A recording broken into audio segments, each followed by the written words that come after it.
Tuition fees आपको 15,000 मिलेगी, 15,000, development fee 5,000, other fees 4,000, hostel fees 18,000 and total 42,000 per year. ये सारे लिस्ट ऑफ डॉक्यूमेंट्स हैं जो आपको देखने को मिलती हैं, यानी एडमिशन के टाइम पे इसकी रिक्वायरमेंट होती है, ठीक है। तो ये सारा आपको लगभग रिक्वायर्ड होता है। ट्यूशन फी वेवियर के अंदर क्या होती है, आपकी जो ट्यूशन फीस होती है ना, ट्यूशन फीस जो होती है आपकी, ये क्या हो जाती है, ये आपकी वेव हो जाती है। वेव मतलब आपकी ये माफ हो जाती है फीस, तो आपको ट्यूशन फीस नहीं देना होता है, यानी जो 15,000 रुपए आपके ट्यूशन फीस में लग रहे हैं वो भी माफ हो जाएंगे अगर आप ट्यूशन फी वेवियर सीट आपको मिल गई। टीएफडब्ल्यू में 2,11,000 से ओपन हुआ था और 2,53,000 तक मिला था। और फीमेल्स को देख रहे हो, फीमेल्स को 4,38,000 पे ओपन हुआ था और 4,38,000 मतलब 4,38,000 तक ट्यूशन फी वेवियर सीट आपको यहाँ देखने को मिल जाएगी। अब ओएनजीसी की बात करें तो 24 का पैकेज रहा है, 6 स्टूडेंट प्लेस हुए हैं। गेल में 22 का पैकेज 4 स्टूडेंट प्लेस, एनआरएल में 18 का पैकेज 2 स्टूडेंट प्लेस, सेल में 16 का पैकेज 6 स्टूडेंट प्लेस। हमने देखा 2022 में ऑलमोस्ट 100% का प्लेसमेंट इसका परसेंटेज रहा है। लहरों से डरकर नौका पार नहीं होती, कोशिश करने वालों की कभी हार नहीं होती। तो जेई मेंस 2025 जैसे जैसे पास होता आता जा रहा है, वैसे वैसे आप लोग अपनी मेहनत कर रहे हो और आई होप आप लोग, आपकी तैयारी अच्छी चल रही हो और आपके जेई मेंस अप्रैल अटेम्प्ट में अच्छे नंबर आए। और अच्छे नंबर आने के बाद कॉलेजेस के जो ऑप्शंस हैं वो उड़ान विद्यापीठ आपके लिए ले आता रहेगा। Hello, this is Hrithik Mishra from Udaan Vidyapeeth and I welcome you all to in this video. आज बात करने वाले हैं एनएफएससी नागपुर के बारे में। एनएफएससी नागपुर की बात करें तो एनएफएससी नागपुर फायर इंजीनियरिंग में आपको बीटेक प्रोवाइड कराता है और आज इसके बारे में सारा कुछ देखेंगे। ये मिनिस्ट्री ऑफ होम अफेयर्स के अंदर आता है और इंडिया में ऐसा फायर इंजीनियरिंग प्रोवाइड करने वाला ये पहला कॉलेज है। और क्या क्या एलिजिबिलिटी होती हैं, क्या कट ऑफ होने वाला है, 2 साल का कट ऑफ भी कंपेयर करूंगा, एंड क्या प्लेसमेंट है और क्या ये कॉलेज हमें ऑप्ट करना चाहिए या नहीं ऑप्ट करना चाहिए, इसके बारे में भी डिस्कशन करेंगे। चलो विदाउट फर्दर डिले अपना वीडियो स्टार्ट करते हैं। और ये कॉलेज एक और चीज़ है, काफ़ी लो फीस में आपको बीटेक प्रोवाइड कराता है। इवन बहुत सारे गवर्नमेंट कॉलेजेस आपको बहुत सारा पैसा लेते हैं, आपसे बहुत सारी फीस लेते हैं, but this college is under 1 lakh rupees, मतलब 80,000 रुपये में लगभग आपको ये बीटेक एक 80,000 रुपये में 1 साल का आपको फीस स्ट्रक्चर देखने को मिलता है। लगभग आप 3.5 लाख में आप पूरा बीटेक कंप्लीट कर सकते हो। तो चलो इस कॉलेज के बारे में सारा कुछ जानते हैं और हम लोग सारा कुछ डिस्कस करते हैं, ठीक है। सबसे पहले बात करें तो 1956 में ये इस्टेब्लिश हो गया था, बट ये इनिशियली उत्तर प्रदेश में था, मिनिस्ट्री ऑफ होम अफेयर्स के अंदर था जैसा मैंने बताया, बट इसको नागपुर में शिफ्ट कर लिया गया जुलाई 1957 में, ठीक है। अगर पहले ये बी प्रोग्राम ऑफर करता था 3.5 ईयर्स का, यानी 3.5 साल का, बट 4 ईयर में अभी ये फायर इंजीनियरिंग में ये प्रोवाइड करा रहा है। AICTE अप्रूव्ड कॉलेज है, RTM नागपुर यूनिवर्सिटी से इसका अफिलिएशन है, ठीक है। और जैसे मैंने बताया कि one of its kind in Asia, मतलब एशिया में ऐसे चुनिंदा कॉलेज हैं उनमें से ये एक है, ठीक है। मिनिस्ट्री ऑफ होम अफेयर्स के अंदर है और ये बीटेक प्रोवाइड कराता है। कैंपस एरिया की बात कर लें तो 43 एकड़ का आपको प्यारा सा कैंपस देखने को मिल जाता है। अच्छा खासा इंफ्रास्ट्रक्चर है इसका कॉलेज का, अभी मैं उसके बारे में बात करूंगा। जैसे मैंने बताया कोर्सेज के बारे में अगर बात करें तो बीटेक आपको प्रोवाइड हो जाता है। अगर बीटेक की बात करें तो किसमें, फायर इंजीनियरिंग में आपको बीटेक देखने को मिलता है, ठीक है। फायर इंजीनियरिंग में आपको बीटेक मिलता है लगभग 4 ईयर का, ठीक है। 4 ईयर प्रोग्राम होता है ये। और साथ में जो है सीट्स यहाँ पे बहुत लिमिटेड हैं, यानी कि भीड़ आपको बिल्कुल नहीं होगी, क्राउडेड बिल्कुल नहीं होगा। 60 सीट्स लगभग आपको बीटेक में मिल जाती हैं। 2024 की बात करें तो हो सकता है 2025 में यहाँ की सीटें बढ़ाई जाएं, क्योंकि अब एडमिशन ज़्यादा हो रहे हैं इस कॉलेज में, ठीक है। आगे बात कर लेते हैं फीस के बारे में। जैसे मैं बोल रहा था कि बहुत कम फीस देखने को मिलती है, तो भाई देखो ट्यूशन फीस आपको 15,000 मिलेगी, 15,000, development fee 5,000, other fees 4,000, hostel fees 18,000 and total 42,000 per year, यानी 42K लगभग पर ईयर की फीस हो जाती है आपकी। बट अभी इसमें मेस का चार्ज इंक्लूड नहीं है। अगर मेस का चार्ज इंक्लूड कर लें, मेस का चार्ज क्या है, 100 से 250 पर डे, यानी लगभग 18,000 से आपको 45,000 तक का चार्ज देखने को मिल जाता है। 18,000 हम बहुत बेसिक अगर मान के चलें, क्योंकि ये 6 मंथ्स का बता रहा हूं, ठीक है।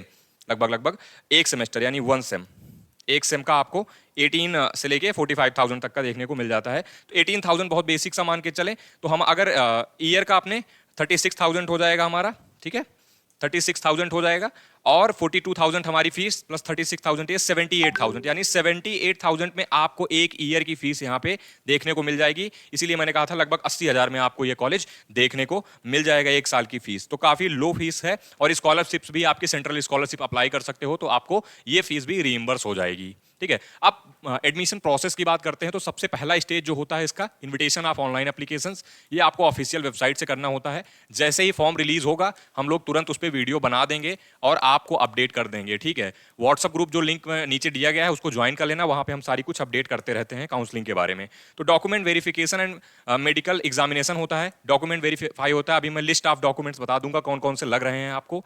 उसके बाद क्या होता है, इनरोलमेंट ऑफ एडमिशन, यानी कि जो मेरिट लिस्ट आती है, उसके जितने लोग अप्लाई करते हैं उसके अकॉर्डिंग मेरिट लिस्ट बनाई जाती है और उसके अकॉर्डिंग आपका क्या होता है, एडमिशन देखने को मिल जाता है आपको, ठीक है। अब बात कर लेते हैं क्या क्या हमारे हम यहाँ पे डॉक्यूमेंट्स लगने वाले हैं। देखो सबसे पहले तो जेईई मेंस स्कोर 2025 का आपको एनटीए जो इशू किया है वो लगने वाला है। सेकंड आपका क्या लगने वाला है, 10th की मार्कशीट लगने वाली है, 12th की मार्कशीट लगने वाली है, ओरिजिनल नहीं भी होगी तब भी चल जाएगी। ट्रांसफर सर्टिफिकेट यानी टीसी जो आपको स्कूल से मिल जाती है।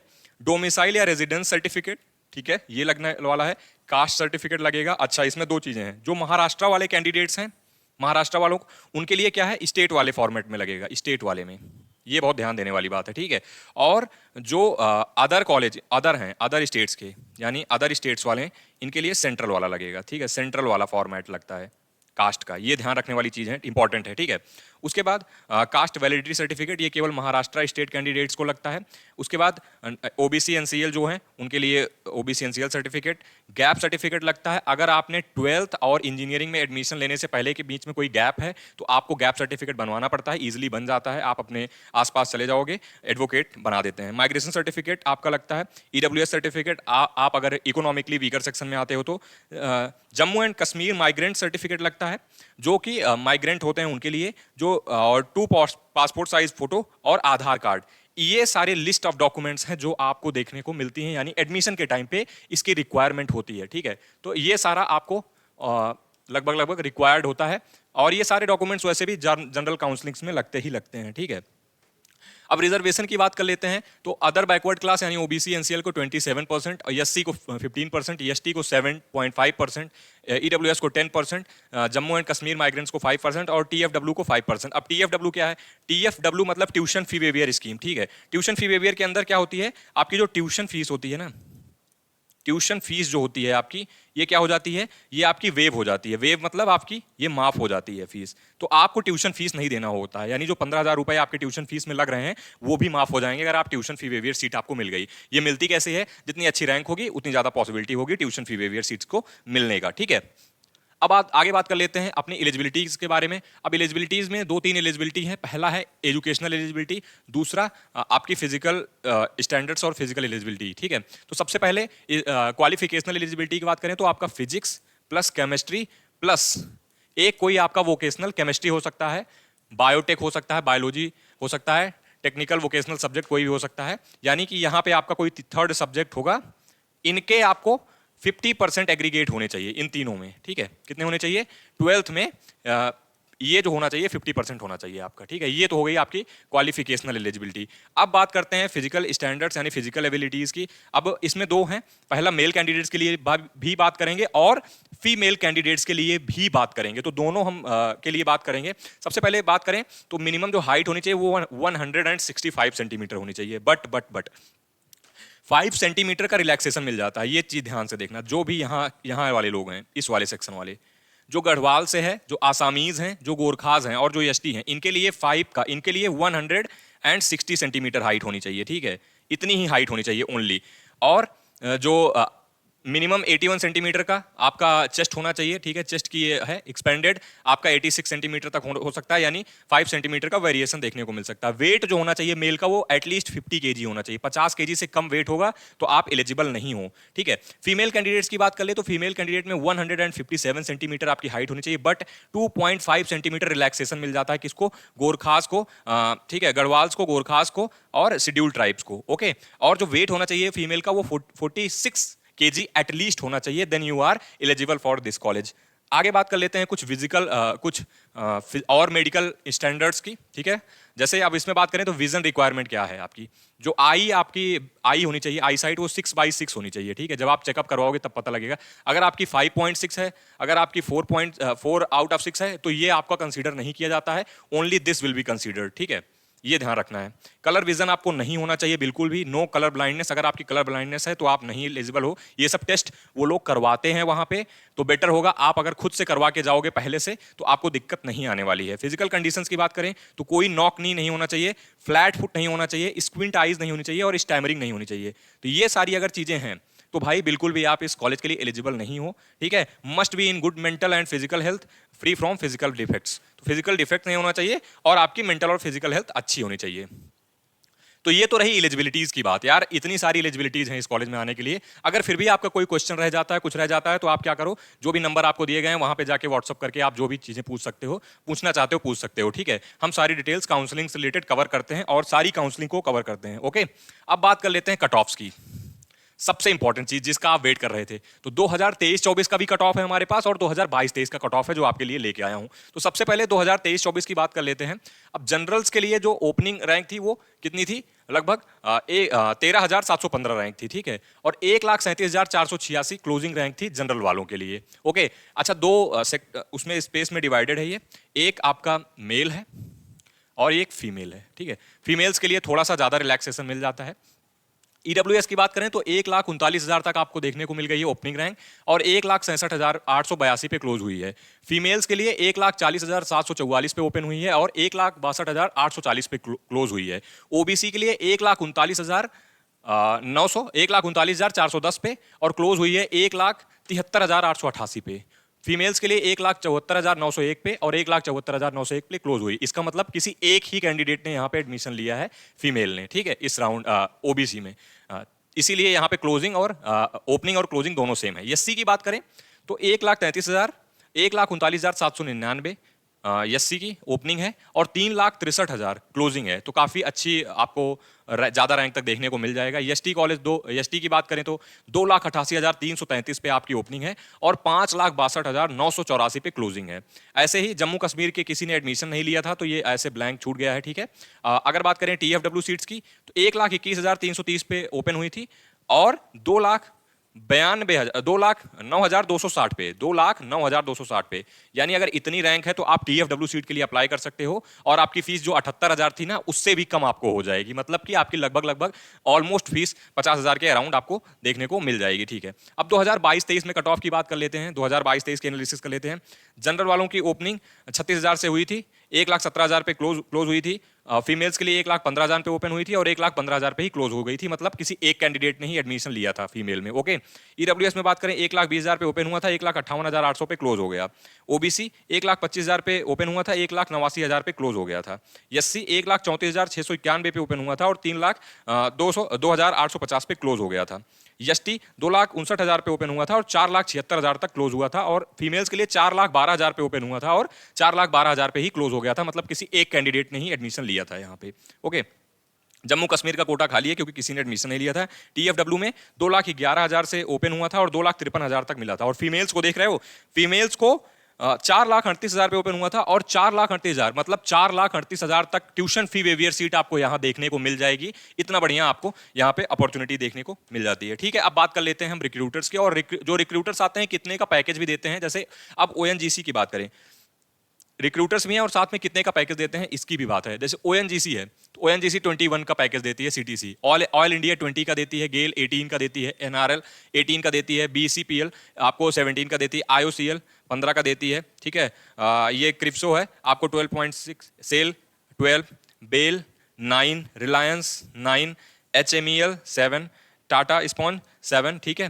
तो ये आपको यहाँ पे रिक्रूटर्स भी हैं और वो कितने का पैकेज देते हैं वो भी यहाँ पे मेंशन है, ठीक है। एलएनटी 6.5, टाटा पावर 6.06, डीएलएफ 6 देती है, जीएसडब्ल्यू स्टील 6 देती है, इफको आपको 5.5 देती है, जीएसडब्ल्यू डॉल्वी आपको 5, टाटा स्टील 5, ठीक है। ओपीएल ये आपको 4.8, नायरा एनर्जी लिमिटेड, ठीक है, ये आपको 4 का देती है, एमएनएल जीएल ये 4 का देती है, अडानी पावर 4 का देती है, इंडियन ग्लिसॉल ये 4 का देती है। तो ये सारे रिक्रूटर्स हैं जो आपको देखने को मिल जाते हैं इस कॉलेज में और उनके सामने उनके पैकेजेस गिवन हैं ये सारे, ठीक है। तो ये लगभग इतने का आपको सीटीसी देखने को मिल जाता है। अब आगे बात करते हैं प्लेसमेंट्स के बारे में थोड़ा सा, और कि 2022-23 की क्या प्लेसमेंट्स रही हैं। अब जैसे कितने स्टूडेंट्स प्लेस हुए हैं, अब ओएनजीसी की बात करें तो 24 का पैकेज रहा है, 6 स्टूडेंट प्लेस हुए हैं। गेल में 22 का पैकेज 4 स्टूडेंट प्लेस, एनआरएल में 18 का पैकेज 2 स्टूडेंट प्लेस, सेल में 16 का package 6 student placed, Reliance industries में 9 का 15 प्लेस, ठीक है। वेदांता में 13 का पैकेज है और 10 लोग प्लेस हुए हैं। हिंडाल्को में 9 का पैकेज है, 2 लोग प्लेस हुए हैं। टाटा पावर में 7 का पैकेज है, 3 लोग प्लेस हुए हैं, ठीक है। और उसके बाद ऑयल एंड गैस क्लेयरन, इसका 14 का पैकेज है, 7 लोग हुए हैं, ठीक है। डीएलएफ में 7 और 1 लोग प्लेस हुए हैं। आईजीएल की बात करें तो 13 का पैकेज है, 3 लोग प्लेस हुए हैं। एमएनएलजीएल 10 का पैकेज है, 2 लोग प्लेस हुए हैं। और नायरा एनर्जी में 9 का पैकेज है और 1 लोग प्लेस हुए हैं। ऐसे ऐसे यहाँ पे 14 का पैकेज है, 1 लोग प्लेस हुए हैं। जीएमआर में 5.5 और 1 प्लेस हुए हैं। तो लगभग काफ़ी जो सीटीसी है काफ़ी अच्छा डिसेंट देखने को मिल जाता है और नंबर ऑफ स्टूडेंट प्लेस जो हुए हैं उनका भी रिकॉर्ड काफ़ी अच्छा है। 2022 में जब मैं रिसर्च कर रहा था मैंने देखा 2022 में ऑलमोस्ट 100% का प्लेसमेंट इसका परसेंटेज रहा है। और 2022 में 100% का प्लेसमेंट था, ठीक है। अब बात कर लेते हैं अपने 2025 की हाइलाइट्स पे अभी तक क्या हुआ है। 2025 में कौन कौन स्टूडेंट प्लेस हुए हैं। जैसे HPCL आई थी 17 सितंबर को, यहाँ पे 1 2 3 4 और 5 स्टूडेंट का प्लेसमेंट हो गया है। हिंडाल्को में 1 2 और 3 स्टूडेंट्स का प्लेसमेंट हो गया है। गेल 1 2 3 4 और 5 स्टूडेंट्स का प्लेस हो गया है, ठीक है। BPCL में 1 2 3 4 और 5 स्टूडेंट का लगभग प्लेसमेंट हो गया। रिलायंस में 1 2 3 4 5 स्टूडेंट का हो गया है प्लेसमेंट। IOCL में भी लगभग 5 स्टूडेंट का प्लेसमेंट हो गया है। ऐसे ही और भी कंपनीज जो विजिट की हैं जैसे BPCL यहाँ पे 2, ठीक है। और सन पेट्रोकेमिकल्स यहाँ पे 4 लोगों का प्लेसमेंट हो गया है। LNT की बात करें तो यहाँ पे 3 लोगों का प्लेसमेंट हो गया है। टोयोटा में 1 लोग का प्लेसमेंट हो गया है। DLF में आपको लगभग 5 लोगों का प्लेसमेंट देखने को मिल गया है। और साबरमती गैस में आपको 3 लोगों का प्लेसमेंट देखने को मिल गया है। तो ये 2025 का डेटा है। 2025 में जो प्लेस अभी इस सेशन में जो प्लेसमेंट चल रहे हैं उसका लेटेस्ट डेटा है कि कितने लोग प्लेस हुए हैं एक्चुअली में, ठीक है।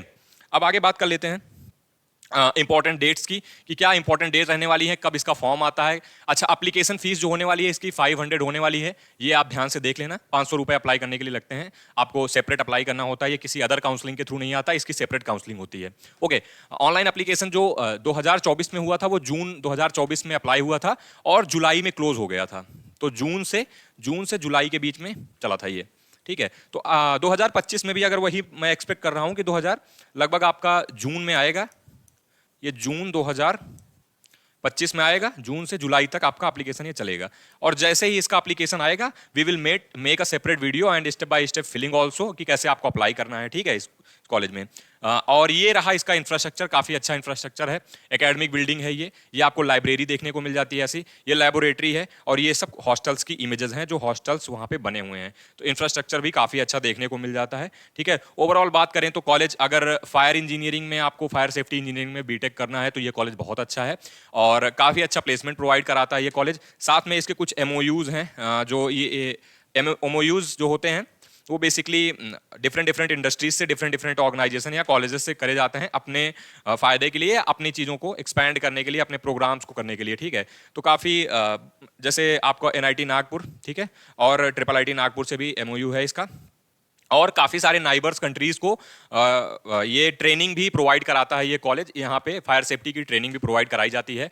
तो ओवरऑल अगर बात करें कम फीस में अच्छा कॉलेज तलाश कर रहे हो जिसका एवरेज पैकेज भी आपको बढ़िया देखने को मिल जाए, जिसका आपको फैसिलिटीज़ भी ठीक ठाक मिल जाए, हॉस्टल्स फैसिलिटी अच्छी है, इंफ्रास्ट्रक्चर भी ठीक ठाक देखने को मिल जाए और एक गवर्नमेंट कॉलेज की तलाश कर रहे हो तो ये कॉलेज आपके लिए बहुत अच्छा है और बहुत आपको कम फीस में ये बीटेक करा देगा। आई होप ये सारी जानकारी आपको अच्छी लगी होगी एंड अगर आपको ये वीडियो अच्छा लगा हो, जानकारी अच्छी लगी हो तो वीडियो को लाइक जरूर कर देना और हाँ, कमेंट में बता देना कि अगला कौन सा वीडियो चाहते हो रिव्यूज के लिए, ठीक है। और सब्सक्राइब जरूर कर लेना क्योंकि हम सारा काउंसलिंग कवर करेंगे और सारी काउंसलिंग से रिलेटेड आपको गाइडेंस देते रहेंगे।